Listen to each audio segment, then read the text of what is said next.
quiere que usted tenga en el día de hoy una fe de quilates.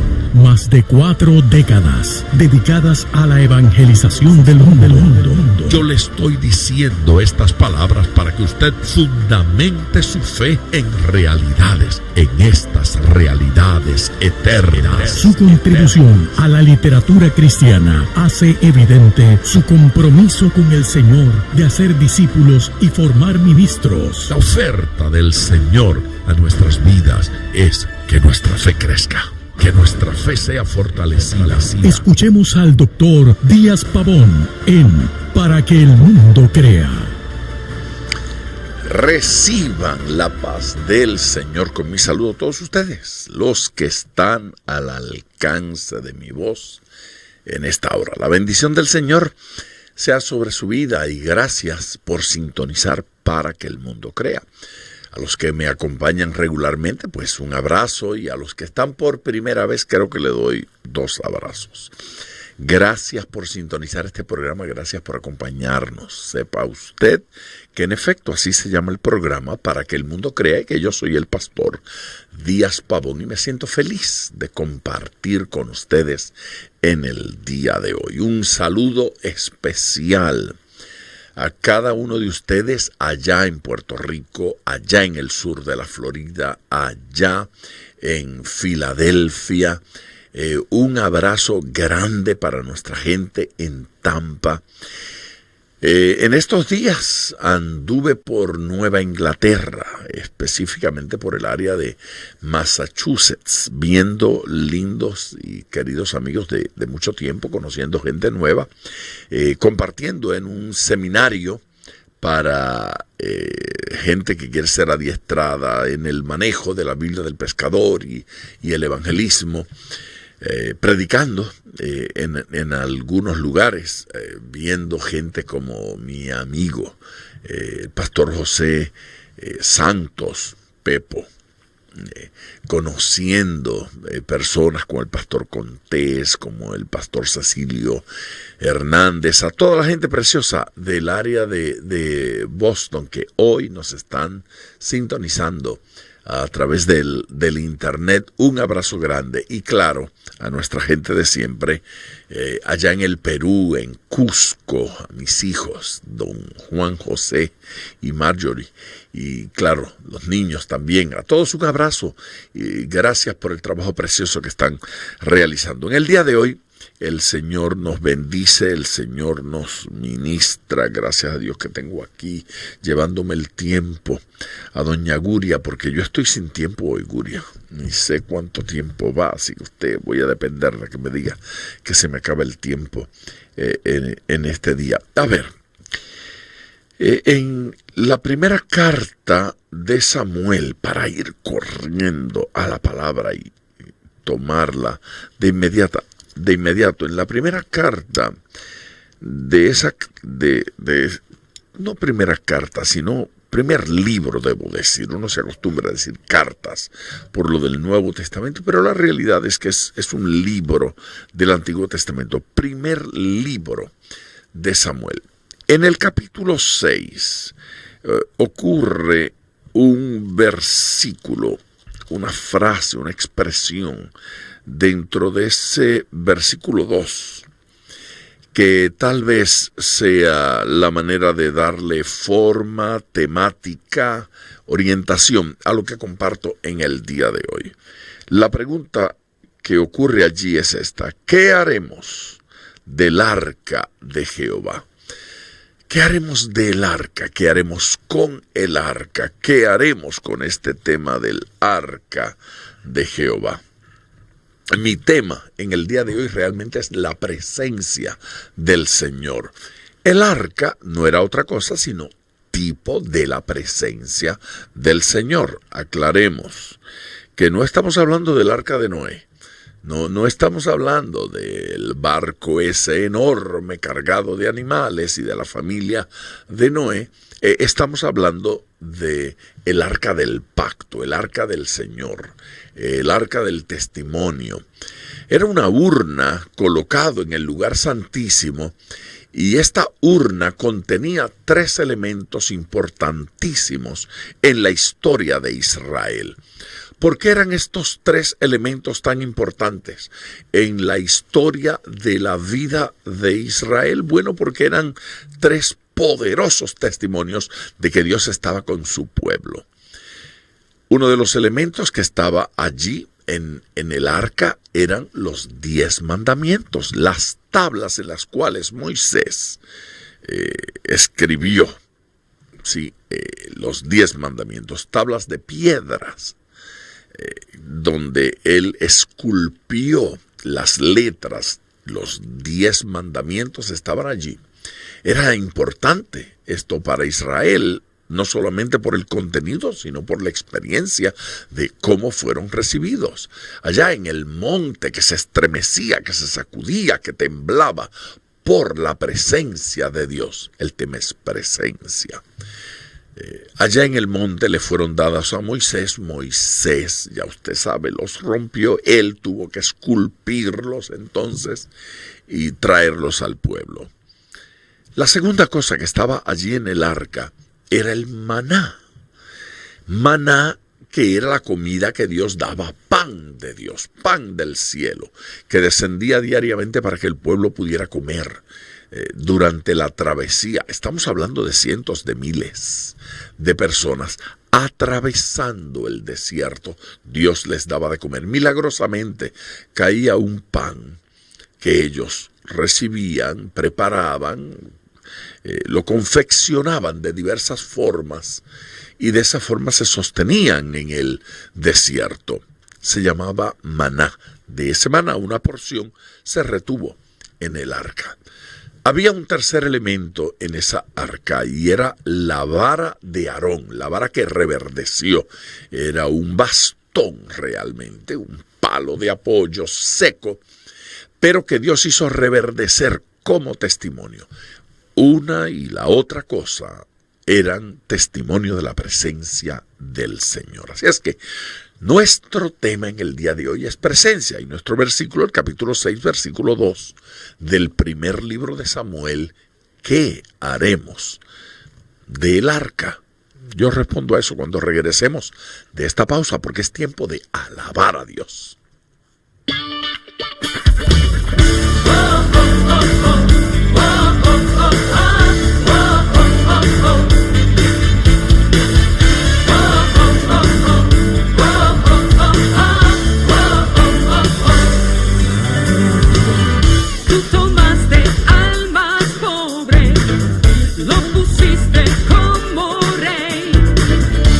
Tomaste al humillado, lo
de regreso con ustedes en Para que el Mundo Crea. Soy el pastor Díaz Pavón, creo que ya se lo había dicho. Gracias por su fiel sintonía. ¿Qué haremos del arca de Jehová? ¿Qué haremos del arca del Señor? Que es lo mismo que preguntar hasta cierto punto, ¿verdad? ¿Qué haremos con la presencia del Señor? ¿Qué vamos a hacer? Tal vez sea interesante ver algunas de las cosas que sucedieron aquí. Fíjese que en el capítulo 4, retrocediendo un poquito en este pasaje, capítulo 4 y ya para el versículo 3, traigamos a nosotros de Silo el arca del pacto de Jehová, para que viniendo entre nosotros nos salve de la mano de nuestros enemigos. ¿Cómo es ese tema de que traigamos el arca para que nos salve de la mano del enemigo? Israel se había acostumbrado a que el arca lo guiara a través del desierto, a que el arca determinara, porque la nube de Dios, la presencia de Dios que reposaba sobre aquella arca, cuando se movía, cuando avanzaba, el pueblo de Israel la seguía. ¿Ustedes recuerdan esa historia? De día una nube que protegía del sol, de noche una columna de fuego que los alumbraba, de tal manera que de esa forma eran ellos guiados, bueno, por la presencia del Señor. Llevaban el arca con ellos cuando iban en batalla y Dios, por su presencia, daba la victoria. Ahora Israel se tiene que enfrentar a los filisteos, está en guerra con los filisteos. Y entonces la ocurrencia, busquen el arca para que nos salve. Error, porque el arca no salva. No es el arca, no es la urna, no es el maná, no es la vara que reverdeció. No son los elementos, los 10 mandamientos. A veces queremos llevar una plaquita de oro que luce como las placas de piedra con los 10 mandamientos grabados. Otros los colocan en la puerta, en el dintel de la puerta, y no hay nada malo en ello, no hay cosa mala en ella. Pero creer que eso es lo que trae bendición a la vida, allí está el error. Es bueno pintar los mandamientos en las paredes, es bueno escribir la palabra de Dios. Me gustan esos afiches y esos adornos que tienen versículos bíblicos, pero no como amuleto. A veces la gente cuelga una cruz de su cuello y llegan a creer que de alguna manera esa cruz los va a proteger. Hay quien en momentos de peligro echa mano de esa cruz y creen que de alguna forma un crucifijo va a alejar a los demonios. Pero no solo lo hacemos con eso, lo hacemos también con la Biblia. Alguna gente la coloca en la mesa de noche pensando que le va a proteger en sus sueños, la colocan en la mesa de comedor para que bendiga los alimentos. Hay quien lleva la Biblia en la guantera del auto para que lo libre de accidentes. Acostumbro decir, la Biblia como amuleto es un muy mal amuleto. No sirve como amuleto. La Biblia no es para pasarle la mano, sobarla y creyendo que de ahí se desprende unción o se desprende poder. Ha habido quien incluso la utiliza para golpearle la cabeza a un endemoniado y creer que de esa manera reciba liberación. La persona es convertir el libro de Dios en un amuleto. No sirve para eso. Algunos tienen en sus piezas de colección lo que ellos han creído que es un pedazo de la cruz de Cristo porque algún arqueólogo se lo vendió, lo encontró no sé dónde, o porque algún místico tuvo una revelación de que este pedazo de madera pertenece a la cruz, y por ahí andan en museos, en distintos lugares. La gente cree que viajar y tocar el manto de Turín, o cuando menos verlo, le produce algún tipo de unción especial, gracia especial. No tengo dudas de que ir y ver algunas de las reliquias es una bendición y es un privilegio. Y puede ser especial y que marque la vida de uno. Ir a la tumba de algún santo de Dios, de algún ministro del Señor, puede ser muy bonito. Yo lo hago. He estado en lugares donde sé que aquí yacen los restos mortales de un insigne ministro del Señor, y voy allí y honro a ese hombre. Voy para ver, bueno, de pronto uno de estos días me tomo una foto también en alguno de esos lugares. Me gusta ir a un museo y descubrir que allí están las ropas o el púlpito que utilizó un predicador. Fui en Chicago a ver dónde está el púlpito, el podio que utilizaba Dwight Moody para predicar. Y claro que me emocionó, pero no creo yo que porque me roce en el púlpito de Moody voy a ser más santo. O que si tengo un pedacito de madera de ese podio en mi bolsillo, eso me proteja de los demonios o de los problemas. No es verdad. Estamos convirtiendo reliquias en amuletos. Estamos mal utilizando. En la Biblia ocurrió más de una vez. ¿Recuerdan aquel caso, por ejemplo, cuando Dios el Padre mandó a construir una serpiente de bronce?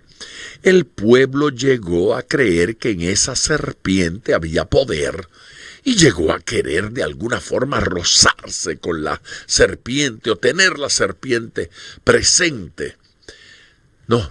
La presencia de Dios no es por esa serpiente. De hecho, Dios mandó a destruir esa serpiente y la llamó cosa de bronce. Ni siquiera la llamó serpiente, de alguna manera menospreciándola y diciéndole, ese no era el propósito de esa serpiente de bronce. Así es que esa cosa de bronce la mandó a destruir, el mismo que la había mandado a construir años antes. Porque Dios no quiere que usted dependa de amuletos. No quiere que dependamos de ningún tipo de amuleto. Y yo debo decirlo, digo con vergüenza, que algunos de esos elementos bíblicos, la serpiente, por ejemplo, y algunos otros, el aceite, por ejemplo, se ha convertido para alguna gente en un amuleto, un frasquito de aceite, creyendo que allí está la unción. La unción está en la presencia de Dios. La unción está en la persona misma del Espíritu Santo. Que se pueden utilizar elementos, sí se pueden utilizar. Que si los sudarios, los pañuelos de Pablo los llevaban a los enfermos y sanaban, así es, y la sombra de Pedro también, pero por favor, no embotelle sombras. No vendamos sombra embotellada, ni agua ungida. No funciona así. Dios no quiere que hagamos ese tipo de cosas. Que los usemos, utilícelos. Que colocó el paño y ocurrió un milagro, qué bonito. Ese paño ahora no se convierte en un paño ungido, en un paño poderoso que hay que guardarlo en un armario especial para ver si produce más milagros. Lo convierten en una varita mágica o en una frase mágica. Ni siquiera las expresiones bíblicas, absolutamente bíblicas, como orar en el nombre de Jesús. Esa expresión en el nombre de Jesús no es una frase mágica tipo abracadabra, ¿sí? O ábrete sésamo, o ciérrate sésamo. No es de esa naturaleza. La prueba de que no es de esa naturaleza está en la misma Biblia. ¿Se acuerda de aquel individuo que quiso echar fuera demonios en el nombre de Jesús, el que predicaba Pablo? No le funcionó. No, perdió hasta la ropa. No le funcionó. En el nombre de Jesús, el que predica Pablo, como si esa frase fuera mágica para lograr beneficios espirituales. No lo es. En el nombre del Señor representa algo muy especial. Representa guianza del Señor mismo en ese proceso. Guianza del Señor mismo en ese proceder. Dios quiere que tengamos relación con Él y Él ha hecho un compromiso de concedernos su presencia. Con lo que usted se tiene que relacionar hoy es con esa presencia divina. Quiero orar con usted y orar por su petición. El número para llamar ahora mismo es el 305-228-9697. Vamos a orar a Dios, al Dios que hace los milagros. No vamos a buscar los elementos esos, tipo amuleto, para lograrlo. Yo creo en orar y ungir con aceite. Yo creo en eso. Y creo que Dios hace milagros con distintos elementos. Pero nuestra relación tiene que ser con Él. Así es que llame ahora. Quiero orar con usted por su necesidad al Dios del cielo, al todopoderoso Dios. 305-228-9697. Vamos a nuestra segunda pausa.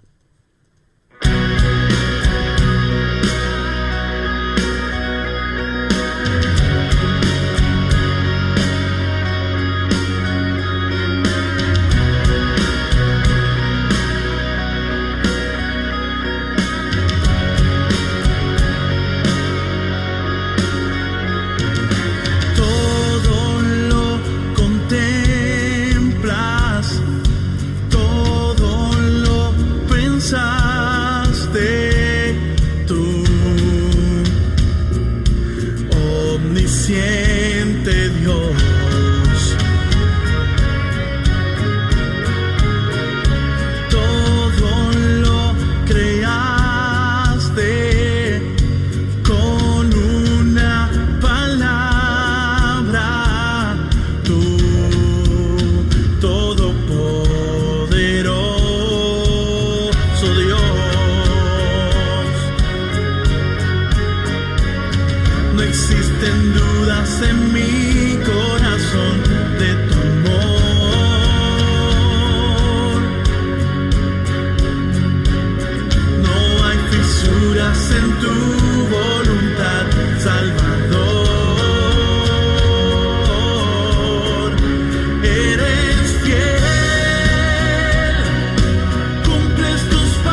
con ustedes de regreso en Para que el mundo crea.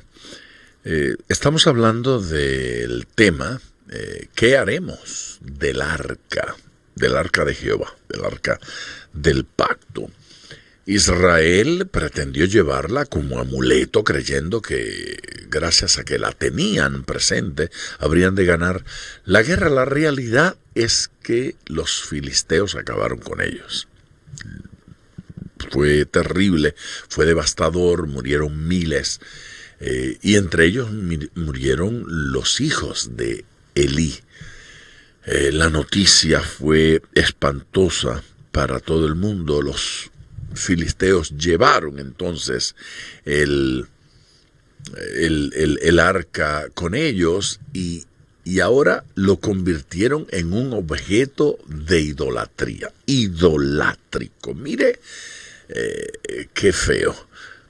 Lo colocaron en el altar junto a un dios llamado Dagón, una imagen, un ídolo llamado Dagón. Y ustedes conocen también esa historia. Lo dejaron allí y por la mañana Dagón estaba tirado en el suelo, postrado frente al arca, adorando también. Bueno, trajo maldición a los filisteos, a tal grado que tumores aparecieron en el cuerpo de la gente y ratas llenaron la ciudad.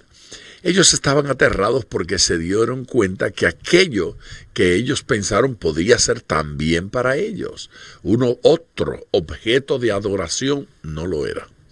A Israel no le funcionó como amuleto y a los filisteos no le funcionó como ídolo, no le funcionó como objeto de adoración, no les trajo prosperidad ni bendición. En esos objetos no está la bendición, se requiere la bendición de la presencia de Dios, de la presencia misma de nuestro Señor. Bueno, decidieron devolver el arca. Y hay gente que igualmente la devuelve. ¿Qué haremos con el arca? Algunos la devuelven. ¿Qué haremos con la presencia de Dios? Algunos la devuelven. Salen de ella, la devuelven. Me retiro. Ya no le sirvo más al Señor, ya no me congrego más, devuelvo su presencia. No me interesa la presencia de Dios. Hay gente que hace eso. No, pastor, no diga semejante cosa. Bueno, fíjese, le voy a decir. Eso dígalo a Saúl, sí, al rey Saúl, de quien dice la Biblia, o Dios le dijo a él directamente, por cuanto tú te apartaste de mí, yo me aparto de ti. Dios acerca de Saúl está declarando, Saúl se apartó de mí, se apartó de mi presencia, y yo me aparto de Saúl.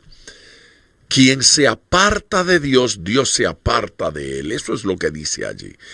El que se aleja de la presencia de Dios, descubre que la presencia de Dios se aleja de él.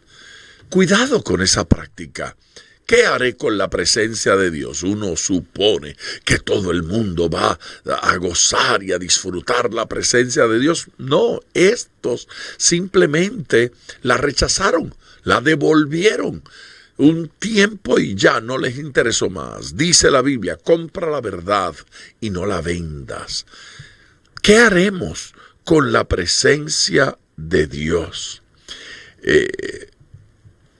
Mire lo que sucedió cuando llegó la noticia a Israel de que el arca había sido tomado, que los hijos de Elí habían muerto. Elí, el anciano, recibió la noticia. Eso no fue lo que lo estremeció, simplemente que los hijos hubiesen muerto. Tiene que haber estado muy triste. Sus hijos habían muerto en la batalla. Eso tiene que haber sido duro. Pero lo que impresionó a Elí fue que habían tomado el arca de Jehová. Era la presencia misma de Dios que les había sido quitada. Cayó hacia atrás y el anciano estaba sobrepeso y se golpeó la nuca, no pudo controlar su cuerpo y murió. Murió porque lo impresionó la noticia de que el arca había sido quitada. La esposa de uno de los hijos de Elí estaba embarazada y ya avanzado el embarazo. Le llegó la noticia de que su esposo había muerto y le llegó la noticia de que el arca había sido llevada por los filisteos. El pueblo pagano se había llevado el arca de Dios. Eso la impresionó tanto, a tal grado la impactó la grave noticia de cómo se había ido el arca, se la habían llevado la presencia de Dios, que le sobrevino el alumbramiento. Mientras daba a luz, ella moría. Y las señoras que la atendían, las parteras, para consolarla, le dijeron: te ha nacido un hijo varón. Esa es la buena noticia. Te ha nacido un hijo varón. Es decir, el niño está vivo, tu familia va a continuar, el apellido de la familia no se va a perder. ¡Qué bendición! Dice el texto que ella no se dio por entendida, mas no respondió ni se dio por entendida.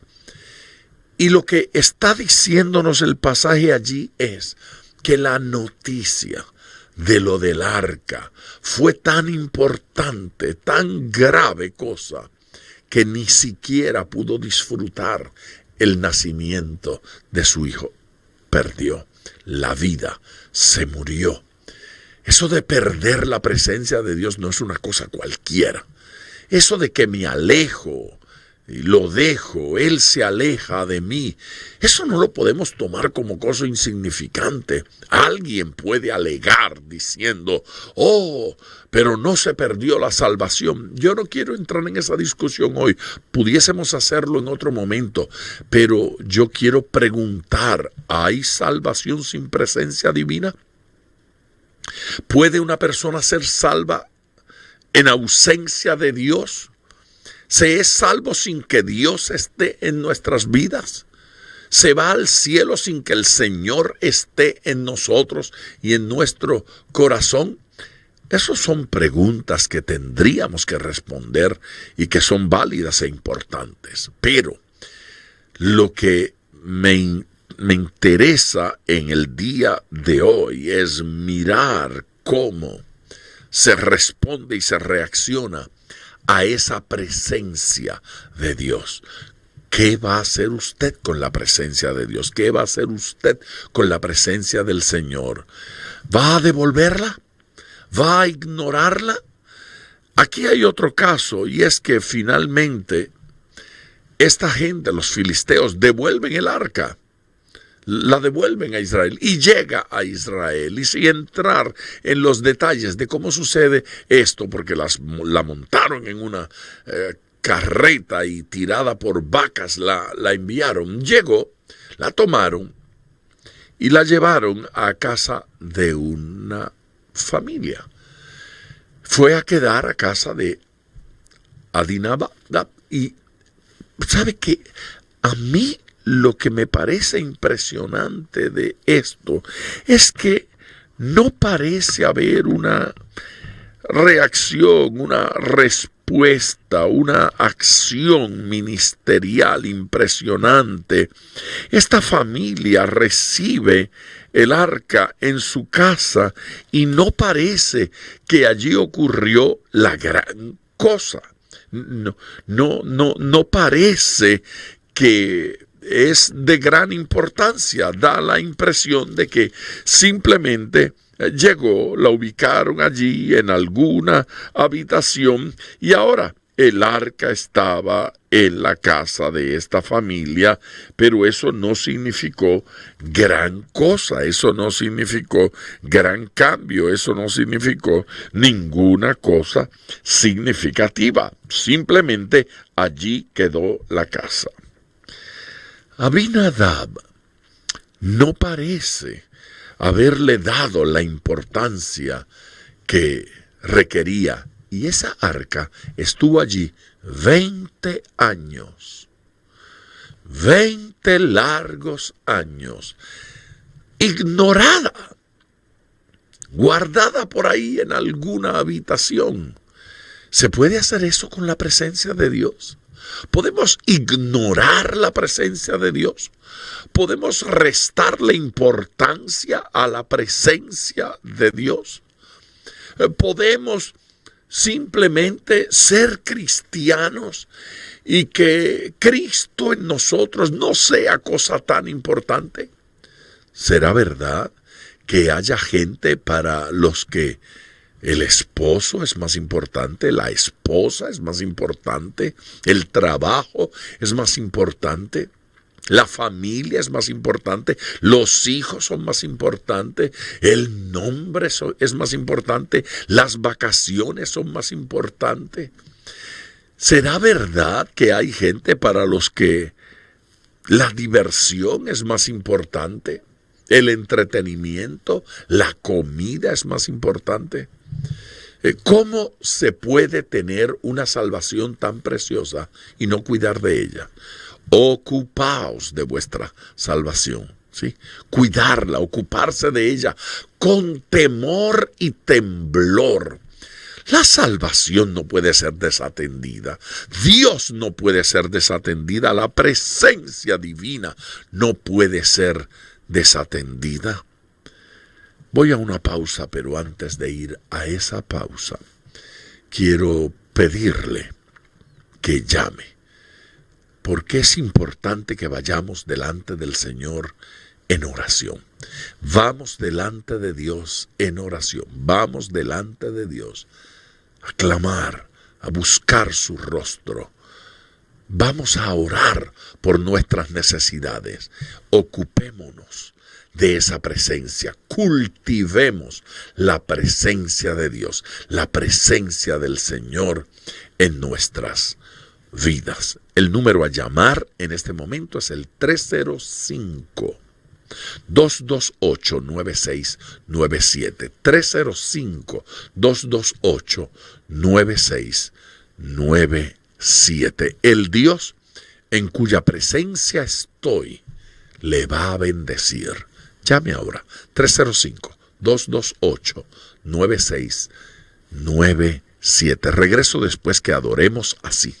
Es bajo las alas, Señor, de tu favor y de tu misericordia que podemos adorarte, Señor. Sabiendo, Señor, que el corazón tuyo es amplio para con nosotros, Señor. Y es a la luz de tu favor y de tu misericordia que derramamos nuestra alma y desnudamos el corazón, Señor.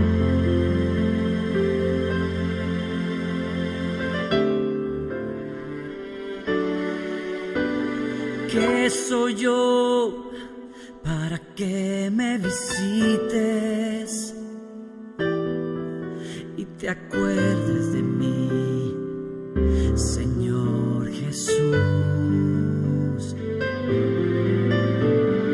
¿Qué te movió a perdonarme?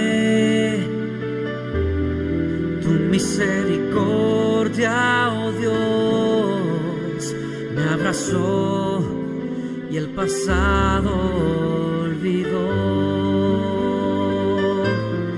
Tu misericordia es mejor que la vida. Tu misericordia puso en mí una canción. Tu misericordia vivifica al caído. Tu misericordia, oh Dios, me alcanzó y mi vida coronó.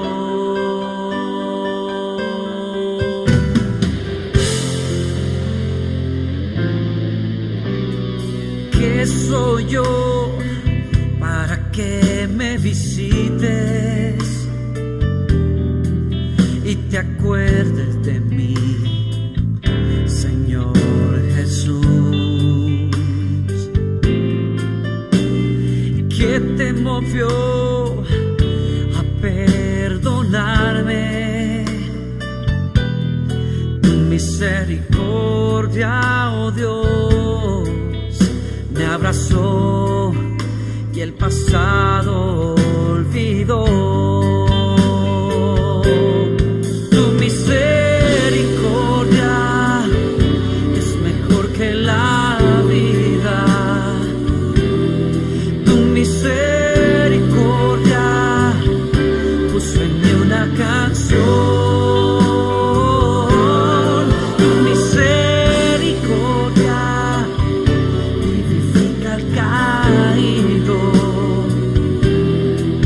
Misericordia, oh Dios, me alcanzó y mi vida coronó.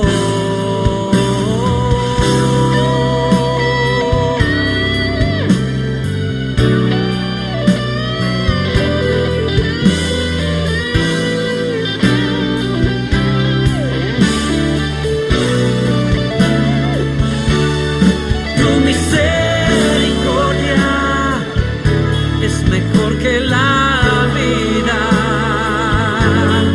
Tu misericordia puso en mí una canción. Tu misericordia vivifica al caído. Tu misericordia, oh Dios, me alcanzó y mi vida coronó. Tu misericordia, oh Dios, me alcanzó y mi vida coronó. Tu misericordia, oh Dios, me alcanzó y mi vida coronó.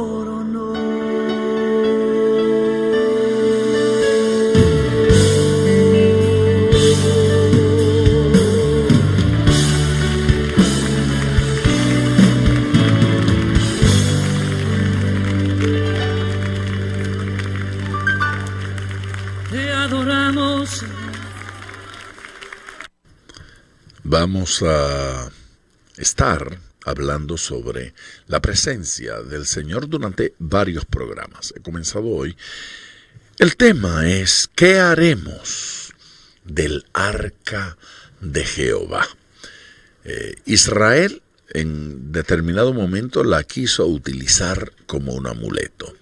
Los filisteos la quisieron utilizar como objeto de adoración, idolatría. Y finalmente se separaron de ella, la despidieron. Vamos a seguir viendo reacciones distintas a esa arca, a esa presencia de Dios. ¿Qué hace la gente con la presencia de Dios? ¿Cómo reacciona? ¿Cómo responden a esa presencia? Quiero incluir su petición y su necesidad en nuestras oraciones en el día de hoy, así es que sírvase llamar a través del 305-228-9697. Será mi alegría poder orar con usted. Aquellos que prefieran enviarme un mensaje de texto podrán hacerlo a través del número que les voy a dar ahora para mensajes de texto. 305-501-6006. Ahora bien, quiero aprovechar este minuto final para decirles que terminamos de imprimir Proezas y que queremos enviarle el nuevo número de Proezas. Proezas es la revista de nuestro ministerio. Es una revista que le enviamos gratuitamente, la preparamos cada 3 meses y se la enviamos a toda persona que la solicite. Solo tiene que darnos su dirección y se la vamos a enviar. Hay una versión impresa y una versión digital. Si usted quiere recibir Proezas, quiere leerla, simplemente llame ahora y diga quiero Proezas. Llame al 305-228-9697 y diga envíenme Proezas. O puede también enviarme un mensaje de texto con la palabra Proezas. Y ese mensaje de texto con la palabra Proezas activará el sistema para que reciba usted la revista.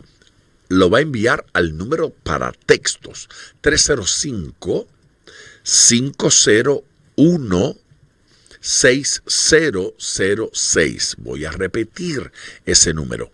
305-501-6006. Envíe un texto a ese número con la palabra proezas. P-R-O-E-Z-A-S. P-R-O-E-Z-A-S.